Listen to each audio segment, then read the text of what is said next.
Hello everyone and welcome to our channel. हमारा जो आज का आज की वीडियो का जो टॉपिक है वो है how to study 1 month before your MD के टेस्ट। तो उसमें सबसे पहली जो चीज़ें हैं वो मैं बताता चलूँ आपको कि आखिरी महीने में जो आपको देखनी पड़ेंगी वो है टेस्टिंग सर्विस कौन सी है आपकी। उसके अलावा आपको कौन से एमसीक्यूज़ के बुक्स हैं जो आपको प्रैक्टिस करने चाहिए। उसके अलावा आपके सब्जेक्ट्स के कौन से एरियाज़ हैं जिनको आपको बहुत ज़रूरी ही जो है वो अपना फोकस पे करना चाहिए। इसके अलावा आप अपने सब्जेक्ट्स को कैसे मैनेज कर रहे हैं। इसके अलावा आपको जो है वो बहुत बड़ा सवाल ये होता है कि हम कितना टाइम अपनी पढ़ाई करें। इसके अलावा जो है वो आप एंड के डेज़ में अपने स्ट्रेस को कैसे मैनेज करें, अपनी मोटिवेशन को कैसे जो है वो बरकरार रखें। और इस वीडियो की एंड में हम आपको बताएंगे कि हु आर वी। सबसे पहले आप देखें कि जो हमारे पास टेस्टिंग सर्विस आता है वो है एनटीएस। क्योंकि हम देखते हैं कि सिंध प्रोविंस में 10 साल से जो लगातार कंटिन्यूसली यही टेस्टिंग सर्विस आती रही है एनटीएस। तो एनटीएस का जो मेरा एक्सपीरियंस है, जिस तरह मैंने टेस्ट दिया था, किस तरह टाइम मैनेजमेंट किया था, क्या पास डेटा में पढ़ा था और किस तरह के क्वेश्चन टाइप आते हैं, वो आपको मैं बताना चाहूँगा इस स्लाइड में। तो आप देखेंगे पास डेटा मैं उसको कह रहा हूँ कि आपके जो पास्ट पेपर्स हैं एनटीएस के, जो भी पहले टेस्ट हो चुके हैं, उस पास्ट पेपर को आपको ज़रूर पढ़ना है, एक बार या दो बार, जो भी आपको 1 मंथ में आपका टाइम है, 1 मंथ बिफोर द टेस्ट आपको देखना चाहिए, वहाँ पे ज़रूर उस पर फोकस करना चाहिए कि किस तरह का पैटर्न है एनटीएस का और किस तरह के क्वेश्चंस आते हैं। वही पास डेटा है। तो बाज़ औक़ात ऐसा भी होता है, कभी कभी पास डेटा से भी बहुत सारे क्वेश्चंस वहाँ पे आपके रियल टेस्ट में, एमडी के टेस्ट में भी आ जाते हैं। तो क्वेश्चन टाइप्स एनटीएस के इस तरह होते हैं कि आपका कॉन्सेप्ट जो है वो बिल्कुल एक क्लियर होना चाहिए, क्रिस्टल क्लियर कॉन्सेप्ट होना चाहिए कि वहाँ पे एनटीएस आपको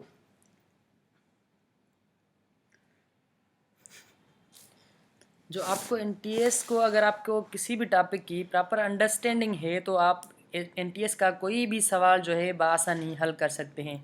और जो हमारा इस स्लाइड पे आपको नज़र आ रहा है कि time management on the day of entry test, तो हमारे पास आज जो सवाल आ रहे हैं कि भाई पहले तो हमें 100 क्वेश्चंस होते थे और 100 मिनट्स होते थे। और अब जो है वो हमारे पास 200 क्वेश्चंस हैं और जो टाइम है वो उतना 200 मिनट्स नहीं है, उससे कम है, शायद 120 मिनट्स हैं। तो उसको हम कैसे मैनेज करें। तो मैं आपको ये बताता चलूँ कि जब हमारे पास 100 क्वेश्चन होते थे और 100 जो है वो एमसीक्यूज़ होते थे, तो उनका जो एमसीक्यूज़ का टाइप था वो थोड़ा लंबे एमसीक्यूज़ होते थे। अगर आपको वो टाइम उन्होंने कम कर दिया है तो इसका मकसद है कि उनको अपनी एमसीक्यूज़ की जो डेटा है और उसको जो उस पर जो टाइम इन्वेस्ट होता है उसको भी उन्होंने श्रिंक किया होगा, जाहिर सी बात है। तो आप इस बात का बहुत बिल्कुल भी टेंशन ना लें कि हमें ऐसा हो सकता है कि हमारे पास टाइम कम पड़ जाए। हाँ जी, ऐसा हो सकता है कि आपके पास टाइम कम पड़ जाए, तो आप इस बात का कोई टेंशन ना लें, ऐसी कोई बात नहीं होती। अगर आपको जो सवाल आ रहे हैं उस टॉपिक की अंडरस्टैंडिंग है और वो टॉपिक आपको याद है उस टेस्ट के दिन पर, तो आपका टाइम कहीं भी नहीं जाएगा। अच्छा जी, इसके बाद जो हमारा नेक्स्ट टॉपिक है वो ये है कि एमसीक्यूज़ के जो बुक्स हैं वो हमें कौन से जो है वो प्रैक्टिस करने चाहिए, specially in the end of जो है वो एंटी टेस्ट प्रिपरेशन। तो सबसे पहले मैं आपको बताता चलूँ कि अगर एनटीएस हमारी टेस्टिंग सर्विस है तो उसके लिए जो है वो हमारे पास एक स्पेशल जो है वो एमसीक्यूज़ के बुक्स हैं जिनको आपको बहुत ज़रूरी पढ़ना पड़ेगा। अब इनको क्यों पढ़ना पड़ेगा मैं आपको ये बताता चलूँ कि इनके पढ़ने की जो सबसे बड़ी रीज़न ये है कि ये आपको अब कोई भी टॉपिक की प्रॉपर अंडरस्टैंडिंग जो है वो, कोई भी टॉपिक प्रॉपरली आपको समझा समझा देते हैं।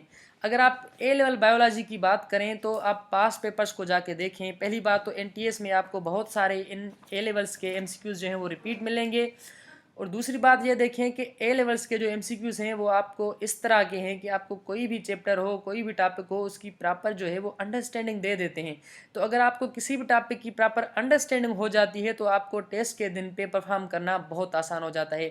इसके अलावा हम केप्लान पे देखते हैं, केप्लान भी एक बहुत ही स्टैंडर्ड के बुक्स हैं, उस इनके एमसीक्यूज़ ही बहुत स्टैंडर्ड्स के हैं। इसके अलावा हमारे बेरोन्स के जो बुक्स हैं इनके भी बहुत स्टैंडर्ड्स होते हैं। अच्छा, मैंने यहाँ पे ए लेवल का बायोलॉजी का जो है वो पिक्चर लगाया हुआ है, ये आप जैसे देख सकते हैं हमारे लेफ़्ट कॉर्नर पे जो है। अच्छा, इसके अलावा ए लेवल की बायोलॉजी के अलावा ए लेवल की केमिस्ट्री भी होती है और ए लेवल की फ़िज़िक्स भी होती है। ऐसे ही जैसे आप केप्लान पे आएँ तो केप्लान की फ़िज़िक्स भी होती है, केप्लान की केमिस्ट्री भी होती है, केप्लान की बायोलॉजी भी होती है, और तीसरा जो है वो बेरोन्स के भी ऐसे ही तीनों सब्जेक्ट होते हैं। तो सबसे पहले मैं आपको एक चीज़ बताऊं कि अभी आप, बल्कि जो कि आपको टाइम कम है, तो आप ए लेवल की ज़रूरी नहीं है कि ए लेवल की बायो भी पढ़ें, फिज़िक्स भी पढ़ें, केमिस्ट्री भी पढ़ें। अब मेरा जो एक्सपीरियंस रहा है तो मैं आपको ये सजेस्ट करूँगा कि जो ए लेवल की बायोलॉजी है वो तो ज़रूरी पढ़नी है, उसको आप एग्जिट नहीं कर सकते, ये तो मस्ट है।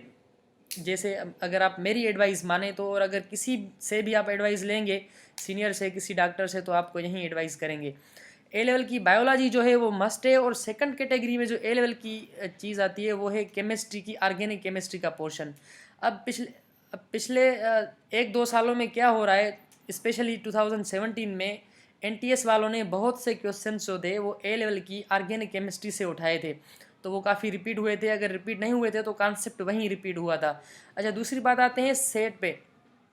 तो सेट में जो सबसे बड़ी जो इम्पॉर्टेंट सब्जेक्ट हैं वो है बायो और फिज़िक्स, दोनों ही इम्पॉर्टेंट सब्जेक्ट हैं सेट में। तो अगर आप, और इसमें मैं एक चीज़ बताऊं कि सेट जो केप्लान है और सेट बेरोन है, ये आपके ज़्यादा टाइम नहीं लेंगे। इनमें से बस 500 से 600 एमसीक्यूज़ होते हैं, जो आप कुछ घंटों में 100 एमसीक्यूज़ के लिए आपको 1.5 घंटा चाहिए। चलो 2 घंटा कर लेते हैं, तो 100 एमसीक्यू अगर आपके 2 घंटे में हो जाते हैं तो 500 एमसीक्यू आपके 10 घंटे में हो जाएंगे। अगर 10 घंटे के बजाय हम 15 घंटे दे दें, और तो 15-15 घंटे में इनका एक पूरा सब्जेक्ट हल हो जाएगा आसानी। तो ये कोई मुश्किल की काम नहीं है, ठीक है। अच्छा, तो इन एंड मैं ये बताऊं आपको कि ए लेवल की बायो, ऑर्गेनिक पोर्शन ऑफ जो है वो केमिस्ट्री, और सेट के फिज़िक्स, और सेट की जो है वो बायोलॉजी, और बेरोन की जो बायोलॉजी और फिज़िक्स है, ये आपको करने हैं एमसीक्यूज़ के पोर्शन में। इनकी प्रैक्टिस आप करें। आपको 2 महीने हैं या 1.5 महीना है, जो भी है आपके पास, आप इनकी एक मरतबा कम से कम ज़रूर जो है वो प्रैक्टिस करें। और इन सबसे इम्पॉर्टेंट जो मैं आपको बताऊं कि जो एनटीएस के पास पेपर्स हैं, जैसे कि मेरे दोस्त ने पहले भी आपको बताया कि उनको आपको ज़रूर देखना चाहिए, तो वो इनसे भी ज़्यादा अहम है, इनसे भी ज़्यादा इम्पॉर्टेंट है वो। और हमारा जो नेक्स्ट टॉपिक है वो है main areas to focus in subjects management. तो हमारे पास जो सब्जेक्ट्स हैं बायोलॉजी, केमिस्ट्री एंड फिज़िक्स, हम उसके बारे में मैनेजमेंट की बात कर रहे हैं कि हम इनको लास्ट टाइम में जो है वो मैनेज कैसे करें, और उनके कौन से एरियाज़ हैं जो हमको बहुत ज़रूरी ही जो है वो रिवाइज़ करने हैं। अब हम आते हैं बायो पे। जो बायो पे हमने पहले लिखे हैं सेल बायोलॉजी, बैक्टीरियोलॉजी, और ये जो टॉपिक्स खास कर तौर पे बायोएनर्जेटिक्स, जेनेटिक पोर्शन हो गया, होम्योस्टेसिस एंड रिप्रोडक्शन हो गया। तो ये जो ऊपर टॉपिक्स लिखे हैं तो ये हाई यील्ड टॉपिक्स हैं। आपके पास जो एनटीएस है उनका मेन फोकस जो आजकल पिछले 6 सालों में जो है वो इन्हीं चैप्टर्स पे जा रहा है। तो आप इन चैप्टर्स को जो है वो ज़रूरी रिवाइज़ करें और इन पे ज़्यादा से ज़्यादा प्रैक्टिस करें। और नीचे लिखा हुआ है HIV, protozoa, kingdom Animalia, respiration, ये भी आपके इंपॉर्टेंट टॉपिक्स हैं, तो इन पे भी आपको फोकस रहना चाहिए। बाकी जो बायोलॉजी के बारे में मैं एक अहम बात आपको बताऊं कि बायोलॉजी के जो 2 पोर्शन हैं, एक हमारे पास जूलॉजी है और दूसरा जो है वो बॉटनी है। तो अगर हम 4-5 पिछले सालों में देखें तो एनटीएस वाले सबसे ज़्यादा जो अपना फोकस रख रहे हैं वो रख रहे हैं जूलॉजी पे, उनका बॉटनी पे फोकस कम जा रहा है। और आपको ये पॉइंट जो है वो नोट करनी है कि बॉटनी पे फोकस कम जा रहा है, जूलॉजी पे फोकस उनका ज़्यादा जा रहा है। तो आप अपनी एनर्जी जो है वो ज़्यादा अपनी जूलॉजी पे इस्तेमाल करें, बजाय कि आप बॉटनी पे इस्तेमाल करें, जो आपको टेस्ट के दिन पे किसी ख़ास काम ना आ सके। इसके अलावा हम बात करते हैं केमिस्ट्री की। तो केमिस्ट्री में पूरी की पूरी केमिस्ट्री आपकी इंपॉर्टेंट है, फर्स्ट ईयर से लेके इंटर तक। और उससे सबसे पहले जो उनका आजकल फोकस रह रहा है वो ऑर्गेनिक केमिस्ट्री पे बहुत से क्वेश्चन आ रहे हैं, केमिकल बॉन्डिंग्स पे क्वेश्चन आ रहे हैं, एटॉमिक स्ट्रक्चर पे आ रहे हैं, पीरियोडिक टेबल पे जो भी चैप्टर्स हैं उन पे क्वेश्चन आ रहे हैं। तो आपको केमिस्ट्री के लिए जो है वो पूरी केमिस्ट्री पढ़नी होगी, लेकिन इन जो टॉपिक्स हैं उन पे ज़्यादा फोकस रखना चाहिए। अच्छा, हम आते हैं फ़िज़िक्स पे। तो फिज़िक्स में हमको इंटायर फिज़िक्स ही पढ़नी है। So what to do with physics. Physics के लिए इंटायर फिज़िक्स है, तो उसके लिए आप जो है वो प्रैक्टिस करें एमसीक्यूज़ की। जैसे कि मैंने आपको सेट बताया, उस पे आप सेट केप्लान हो गया, बेरोन हो गया, और एनटीएस के पास पेपर्स हो गए, उस पे उन पे आप जो है वो प्रैक्टिस करें। और आपके जो पहले से बुक्स पढ़े हुए हैं एमसीक्यूज़ के, वो तो आपने वैसे भी कर दी हैं, तो अब उनको दोबारा करने की ज़रूरत नहीं है। लेकिन सेट को और जो है केप्लान को, इनको आप दोबारा रिवाइज़ करें एमसीक्यूज़ को, पास पेपर्स को। अच्छा, मैं एक चीज़ आपको बताऊं फ़िज़िक्स के बारे में कि फ़िज़िक्स जो है वो लेंदी नहीं है, ना ही डिफ़िकल्ट है, ना ही लेंदी है। मैं आपको एक एग्जांपल देता हूं कि एक चैप्टर को थोड़े टाइम में कैसे पढ़ा जाए। हम एग्जांपल ले रहे हैं चैप्टर नंबर 13 का जो हमारे चलो इलेक्ट्रिसिटी चैप्टर का हम एग्जांपल ले रहे हैं, तो अगर आप इलेक्ट्रिसिटी चैप्टर को देखेंगे तो उस पे आपको कौन सी एरिया से क्वेश्चन जो है वो मिल सकते हैं। तो आपको इलेक्ट्रिसिटी के चैप्टर से जो क्वेश्चन मिलेंगे वो एक तो मिलेंगे ओहम्स लॉ पे, दूसरा तो मिलेंगे रजिस्टर्स पे। तो रजिस्टर्स को हम कंबाइन कैसे करते हैं और उनकी स्ट्रक्चर क्या होती है, उसके अलावा ओहम्स लॉ के मुख्तलिफ जो फॉर्म्स होते हैं, मुख्तलिफ उस पर कैलकुलेशंस होती हैं, वो कैसे होती हैं। तो अगर आप ओहम्स लॉ पढ़ लें सही से और रजिस्टर्स जो है वो सही से अगर कर लें तो आपका पूरा चैप्टर हो गया, बजाय इसके कि आप स्टार्टिंग पेज से लेके एंडिंग पेज तक आप ऐसे ही अखबार की तरह पढ़ते रहें। इससे अच्छा है कि आपका जो मेन फोकस है उस पे लाभ ओहम्स लॉ पे लगाएं और रजिस्टर्स पे लगाएं, तो आपका जैसे ऐसे होगा कि आपका पूरा चैप्टर देखे जैसे कि क्लियर हो गया। और हमारा जो आज का हमें हमसे जो ज़्यादातर क्वेश्चन होता है कि हम कितना टाइम जो है वो अपनी स्टडी को दें, तो मेरा आपको ये कहना होगा कि ये आप पे डिपेंड करता है कि आपकी गेनिंग पावर क्या है, आप कितना टाइम स्टडी को दे सकते हैं, आप कितने टाइम के बाद नहीं पढ़ सकते, और जो है वो कितना टाइम आपको अपनी नींद को और जो है वो बाकी एक्टिविटीज़ को देना चाहिए। तो जैसे कि इंट्री टेस्ट करीब है और हमारा ये वीडियो भी इंट्री टेस्ट के करीब होने के ही मुताबिक है, तो आपको जो दूसरी एक्टिविटीज़ हैं लाइक सोशल मीडिया हो गई, टूर्स हो गई, पिकनिक हो गई, तो आप 1 महीना कम से कम इनको अपनी साइड पे रखें और अपने जो टारगेट है वो डॉक्टर बनने का जो टारगेट है उसको आप ज़्यादा फोकस करें।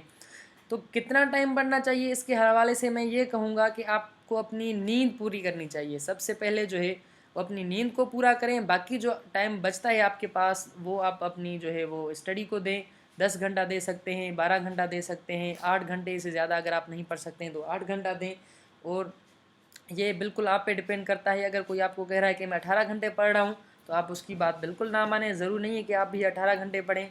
और अगर कोई कह रहा है कि मैं 4 घंटे पढ़ रहा हूँ तो ये भी ज़रूर नहीं कि आप 4 घंटे पढ़ के ही बस कर दें और बाकी सोशल मीडिया पे अपना टाइम वेस्ट करें। तो अपना टाइम जो है वो सही जगह पे इस्तेमाल करें और 1 महीना अपनी जो एक्स्ट्रा एक्टिविटीज़ हैं उसको साइड पे रखें। उसके बाद हमारा जो टॉपिक है वो है stress management and the self motivation. ये एक मोस्ट इम्पॉर्टेंट टॉपिक है as related to the 1 month before the your real test MD test. तो फर्स्ट पॉइंट मैं आपको बताता चलूँ कि trust yourself and believe your own potentials. अपने आप पे एतबार करो। You should believe in yourself because you can do that. This is the very simple line, but this line leads you to your real destination. So don't try to be overconfident. मैंने मतलब मैं ख़ुद का example आपको दे रहा हूँ कि ये देखा है कि हम वहाँ पे जब टेस्ट में बैठे हुए होते हैं, रियल टेस्ट में जब हमारा टेस्ट स्टार्ट होता है, तो बाज़ औक़ात ऐसा होता है कि we are so over confidence कि हम स्टेटमेंट पढ़ते ही नहीं हैं, डायरेक्ट ऑप्शंस पे चले जाते हैं और ऑप्शन को चूज़ कर लेते हैं, लेकिन वो क्वेश्चन हमारा गलत हो जाता है। क्यों गलत होता है? Because we didn't read the whole statement. What statement is gonna to say, this is the most important. आप स्टेटमेंट को देखें कि स्टेटमेंट क्या बोल रही है, उसके बाद आप ऑप्शन पे आए, क्योंकि ऑप्शन आपके कदमों के नीचे होंगे जब आप स्टेटमेंट को समझ पाएंगे। तो स्टेटमेंट को समझना बहुत लाजमी है, क्योंकि बहुत सारे बच्चे स्टेटमेंट को नहीं समझते, वो डायरेक्ट ऑप्शन पे जाते हैं। This is called over confident. So don't be over confident and do not copy others. और जो आपके साथी हैं, कलीग्स हैं, वो क्या कर रहे हैं उसको छोड़ें, आप अपने भी ध्यान दें। जो आपका अपना पैटर्न है स्टडी का उसको कंटिन्यू रखें और अपने आप में बिलीव करें एंड रेक्टिफाई योर मिस्टेक। ये मिस्टेक मैं उन लोगों को बता रहा हूँ जो मतलब जिसकी सेकंड अटेम्प्ट है, तो वो आपने पहले कौन सी मिस्टेक्स की थी जो आपको फेलियर का सामना करना पड़ा, तो वो मिस्टेक्स आपको यहाँ पे रेक्टिफाई करने का इन द सेकंड अटेम्प्ट आपको चांस मिला है, तो उसको रेक्टिफाई कीजिएगा कि वहाँ पे अगर मुझे क्राउड प्रेशर है या दूसरी चीज़ें हैं वहाँ पे रियल टेस्ट में जो मेरे साथ हुई थी, you should rectify these mistakes before your on real test.